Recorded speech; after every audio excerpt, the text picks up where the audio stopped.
Trade कर रहा है कॉमेक्स पर चांदी। वहीं अगर गोल्ड की बात की जाए तो $5,000 के करीब नजर आ रहा है भाव। घरेलू बाजार में देखें एमसीएक्स पर गोल्ड 1,56,700 पर नजर आ रहा है, 1% डाउन है। और सिल्वर भी घरेलू बाजार में एमसीएक्स पर 1% डाउन है, 2,56,000 पर ट्रेड करता हुआ दिखाई दे रहा है। युद्ध को लेकर अब तक क्या कुछ अपडेट आए हैं उस पर एक नजर डाल लेते हैं।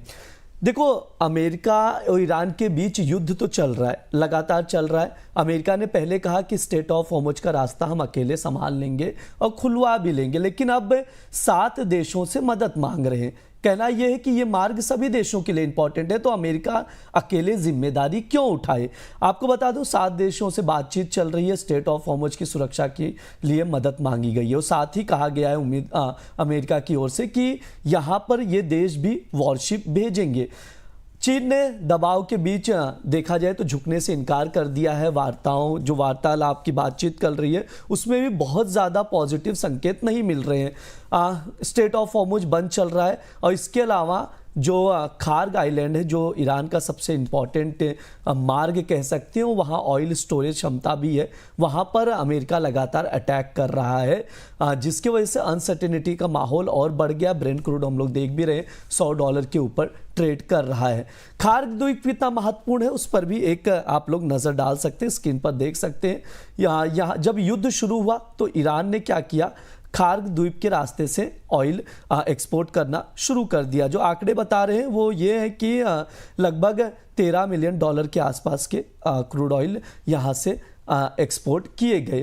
तो स्टोरेज की वजह से भी ऑयल स्टोरेज टैंक टर्मिनल भी यहाँ पर मौजूद है, या यूँ कहा जाए खार्ग को ईरान की अर्थव्यवस्था की ऋण माना जा रहा है, जिसके वजह से अमेरिका वहाँ पर अटैक कर रहा है। अनसर्टेनिटी बनी हुई है, ऐसे में ट्रेडर्स क्या करें, इन्वेस्टर्स क्या करें, गोल्ड सिल्वर खरीदें या अभी मार्केट से दूर रहें, और गोल्ड सिल्वर ईटीएफ में क्या स्ट्रैटेजी बनाई जा सकती है, सभी पर बातचीत की जाएगी। हमारे साथ 2 खास मेहमान हैं।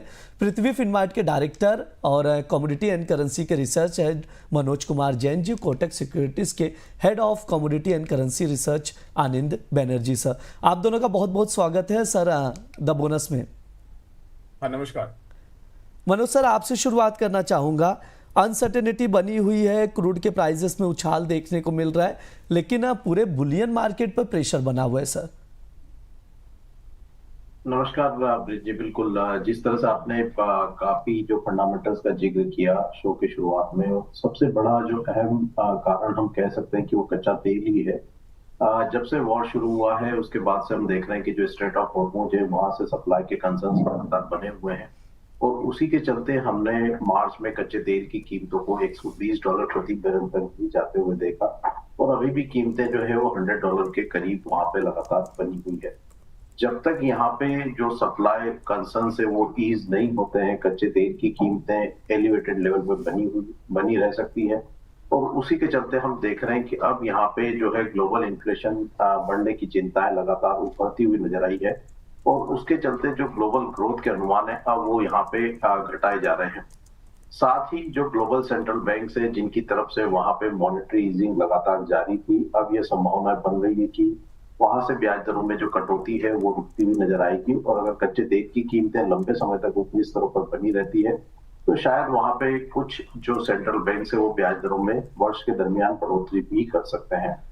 तो हमारा मानना है कि जब तक यहाँ पे जो वॉर है वो कुछ भी जो वहां पे सीज फायर के सिग्नल्स नहीं आते हैं और कच्चे तेल की कीमतें एलिवेटेड लेवल पर बनी रहती है, तब तक यहाँ पे सोने और चांदी की कीमतें दबाव में बनी रहेंगी। आनंद सर, आप कैसे देखते हैं इस प्रेशर को? क्या यहाँ से और प्रेशर देखने को मिलेगा? जिस तरह का सिनारियो नजर आ रहा है, रुपये ऑल टाइम लो पर पहुंच चुका है, डॉलर में स्ट्रेंथ देखने को मिल रहा है, कैसे देखते हैं सर ओवरऑल जो कमोडिटी मार्केट है, खासतौर पर बुलियन मार्केट को और क्रूड ऑयल के इम्पैक्ट को? हाँ, नमस्कार। देखिए, जब तक ये अभी इनफैक्ट सभी मार्केट ग्लोबली और लोकली हो, सिर्फ एक ही फैक्टर पे ट्रेड हो रहा है, वो है स्ट्रेट ऑफ हॉर्मुज पे कब नॉर्मलाइजेशन होगा या कितना टाइम लगेगा नॉर्मलाइज होने के लिए। इसका एक्चुअली स्क्रिप्ट आप कंपेयर करने जाओगे तो शायद कोविड का जो लॉकडाउन फेज था उसके साथ कुछ हद तक आप कनेक्ट कर सकते हो। तब क्वेश्चन था कितना दिन लॉकडाउन चलेगा, तो उसका economic impact, financial market impact ऐसा ही है। तो जब तक आपका हॉर्मुज का फ्लो सुधरता नहीं है, क्योंकि 20 मिलियन बैरल्स पर डे का आपका फ्लो था, करीब 20% ऑफ द ग्लोबल सप्लाई। उसमें से अगर मैं बहुत ही ऑप्टिमिस्टिक होके एस्टिमेट करूं तो 6 से 7 मिलियन बैरल्स आप ईस्ट वेस्ट पाइपलाइन जो रेड सी के थ्रू और फुजेरा के थ्रू आप पंप कर सकते हो। तो रहा आपका 13 मिलियन बैरल्स पर डे का शॉर्टफॉल। उसमें से ईरान कुछ एक्सपोर्ट कर रहे हैं अपने टैंकर से, कुछ इंडिया का बाईपास हो रहा है, कुछ चाइना का, ऐसे ऐसे हो रहा है। बट अगर फिर भी बहुत conservatively at least 7 to 8 million barrel per day का अभी डेफिसिट है, इफ नॉट मोर। तो उस सिचुएशन में आपका ऑयल प्राइसेस के ऊपर कंटिन्यूअस दबाव है। तो जितना यहाँ से डिसरप्शन कंटिन्यू रहेगा एवरी वीक, सिचुएशन और वर्स होते जाएंगे पूरा एनर्जी कॉम्प्लेक्स के लिए, ग्लोबल सप्लाई चेन्स के लिए, क्योंकि वहां से केमिकल फर्टिलाइजर्स बहुत कुछ वहां से आते हैं। एग्री सीजन भी is going to be starting in a couple of months. तो ये सिचुएशन में आपका क्या होता है कि ऑयल का प्राइस ऊपर जाता है, गैस का प्राइस ऊपर जाता है, उसके वजह से बॉन्ड डील्स ऊपर जाते हैं, क्योंकि अभी सेंट्रल बैंक्स का इंटरेस्ट रेट कट करने का चांस कम हो जाता है क्योंकि इन्फ्लेशनरी कंडीशन में, और वो बॉन्ड डील्स ऊपर जाते ही, specially US bond deals, dollar का डिमांड बढ़ता है, और वही हो रहा है। तो वो सिचुएशन में every asset class is sold, और गोल्ड सिल्वर में भी सेलिंग आ रहा है।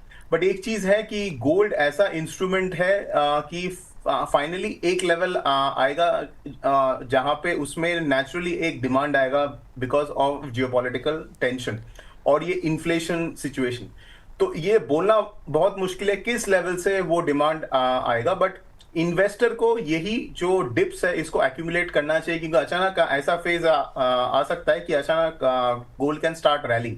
सिल्वर हो सकता है ठंडा रहे, but gold can start rising. तो इसके लिए ये जो कट्स है, जैसे आज भी हुआ 4960 तक आया सुबह, तो यहाँ पे एक्यूमुलेट कीजिए और उसको पेशेंटली होल्ड कीजिए कुछ महीना। ठीक है मनोज सर, एक चीज़ आपसे और समझना चाहूँगा, उसके बाद लेवल्स जानूंगा। कल से 2 दिन बैठक है फेड की। फेड की बैठक से ज़्यादा इम्पोर्टेंट है जेरेम पावेल का स्पीच। कैसे देखते हैं, क्योंकि मई में रिटायर्ड भी हो जाएंगे? देखिए, यहाँ पे जो लास्ट टाइम भी जब फेड के जो मिनट्स जारी हुए थे उस समय जेरोम पावेल ने वहाँ साफ तौर पर कहा था कि उनका जो इंस्टेंस है ब्याज दरों को लेकर के वो डेटा ड्रिवन रहेगा, और उसी के बाद हमने यहाँ पे यूएस और ईरान का जो कॉन्फ्लिक्ट है वो शुरू होते हुए देखा, और कच्चे तेल की कीमतों में बढ़त देखने को मिल रही है। जो यूएस के अभी इन्फ्लेशन के नंबर्स आए थे वो फेड के टारगेट रेट से कहीं ऊपर है।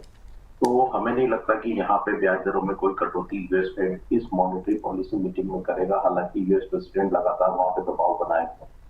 आगे भी यहाँ पे फेड का जो रुख है वो डेटा ड्रिवन ही रहेगा। तो वर्तमान स्थितियों को देखते हुए कोई रेट कट की संभावना नजर नहीं आती है। इवन यहाँ पे इस सप्ताह बैंक ऑफ इंग्लैंड का भी मॉनेटरी पॉलिसी मीटिंग है, बैंक ऑफ जापान का भी है जी। तो वहां से भी जो कमेंट्री है वो काफी इंपॉर्टेंट रहेगी ओवरऑल दुनिया मार्केट के लिए। लेकिन इस सप्ताह हमें नहीं लगता कि कोई भी सेंट्रल बैंक यहाँ पे ब्याज दरों में कटौती करेगा।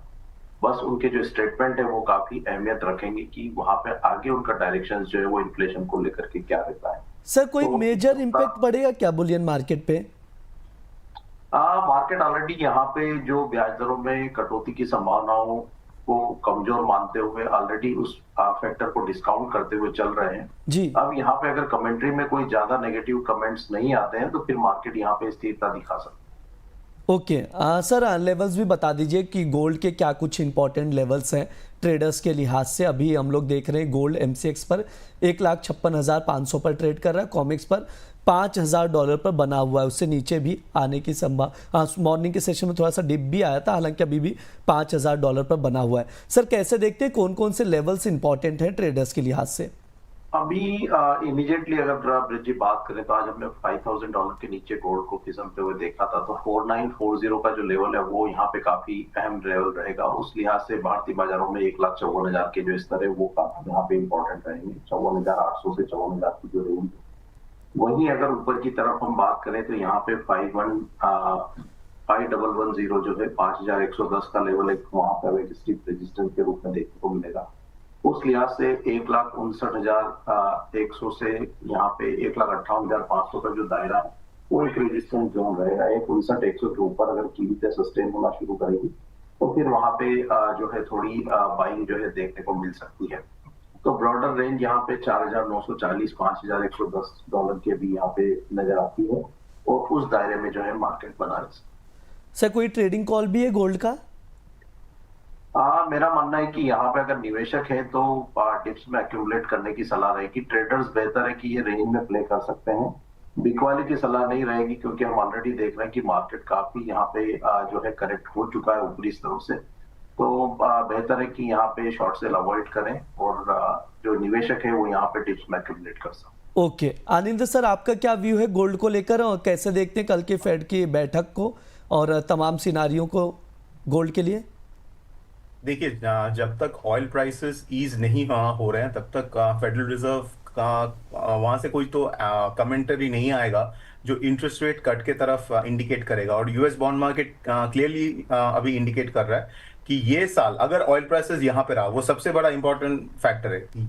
ये साल they are not expecting any cut, but again पूरा काया पलट हो सकता है अगर होर्मुज पे फ्लो स्टार्ट हो जाता है, क्योंकि ये एक तरफ से एक आर्टिफिशियल बुल रन है एनर्जी प्राइसेस में।